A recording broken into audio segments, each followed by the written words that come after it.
What if you could replace a year of engineering work with 11 days and a credit card? Not a metaphor, not a thought experiment, an actual number from an actual project that actually shipped. Okay, here's what happened. Bun, you may know it as the fast JavaScript runtime that rivals Node.js, had a problem. Its code base was written in Zig, and despite heavy testing, it kept leaking memory. Not catastrophic, rebuild from scratch leaks. The kind of leaks that are genuinely hard to stomp out. The kind that make engineers stare at profiling tools at 2 a.m. and question their life choices. So from May 3rd to 14th, the Bun team ran parallel Claude AI instances to mechanically convert their entire Zig code base to Rust. Not assist, not pair program, mechanically convert. The AI went crate by crate, transcribing roughly 1 million lines of code. Now here's where it gets interesting. The initial reports floating around said the whole thing cost about $93,000 in compute. That number got passed around forums and comment sections like it was gospel. The actual final cost, $165,000, which is still a lot less than the initial round-trip ticket to Cocoa Puffland some people thought, but nearly double what the early reports claimed. And the output, over 6,500 commits. Roughly 16,000 errors generated and fixed along the way, again, crate by crate. The test suite, 99.8% of Bun's pre-existing tests passed. The result was smaller binaries, 25% better performance, and no more memory leaks. Jared Sumner, Bun's lead, noted that Rust's safety features now catch issues early, which is the whole point of moving to Rust in the first place. The language itself becomes a guardrail. But let's talk about the economics, because that's the part that should make everyone sit up straight. In the U.S., the average software engineer earns somewhere between $130,000 and $150,000 in base salary. A senior engineer at a top tech company, that total compensation package can range from $250,000 to $500,000 a year. So let's do some very rough napkin math. To rewrite something of Bun's scale with human developers conservatively, you'd need a small team, maybe 3 to 5 engineers, and anywhere from 6 months to a year. Call it $500,000 to $1.5 million in labor costs, depending on seniority and whether you're paying SF or remote from safe cost of living place wages. AI did it for $165 in 11 days. Hold on, though. Let's be fair about what that number means. The $165K doesn't include the human oversight, the people supervising the AI, validating the output and test suites, making decisions about architecture. The AI didn't wake up one morning and decide Rust would be a good idea. Humans drove the strategy. The compute bill is the cost of the mechanical labor, not the cost of the whole project, which is still a big deal, but it's a different big deal than AI replaced the engineering team.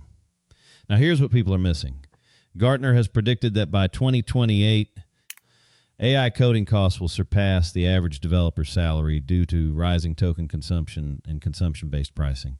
So the question isn't really, is AI cheaper than humans right now? The question is, what does the trend line look like and where does it cross? The Bun rewrite suggests we might already be at the crossover point for certain kinds of work. Mechanical translation from one language to another, with good test coverage as a safety net, this is a specific, well-bounded task. That's the sweet spot for AI-driven development. It's not designing a new system from scratch. It's not making product decisions. It's doing the kind of work that is genuinely tedious, genuinely expensive in human hours, and genuinely mechanizable. And here's the part that's quietly wild. The AI generated 16,000 errors along the way, 16,000. And it also fixed them. The process wasn't clean. It was messy, iterative, and filled with mistakes. But the iteration cycle was so fast, AI trying, failing, correcting, trying again, that the mess didn't matter. The total wall clock time was still 11 days. Humans would have made fewer errors per iteration, but each iteration would have taken longer. The AI traded quality per cycle for sheer quantity of cycles.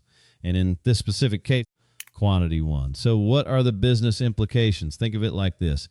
For the cost of one senior engineer's annual compensation, a company could potentially fund multiple AI-driven rewrites of substantial code bases. The bottleneck shifts from how many engineers can we hire to how much compute can we afford. That's a fundamentally different budgeting question. And it's one where spending constraints aren't headcount constraints, they're infrastructure constraints. Now, there are legitimate reasons to be skeptical.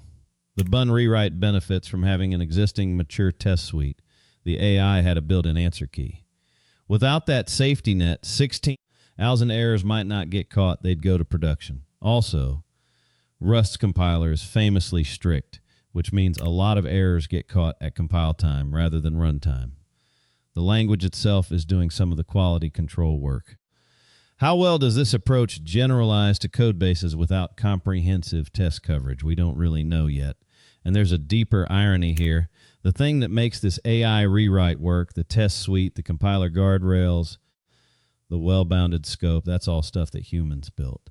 The scaffolding around the AI is itself a product of human engineering, which means this story is less about AI replacing humans and more about humans building a machine that can execute one specific kind of human work very efficiently. The question is, how many other kinds of engineering work fit that mold?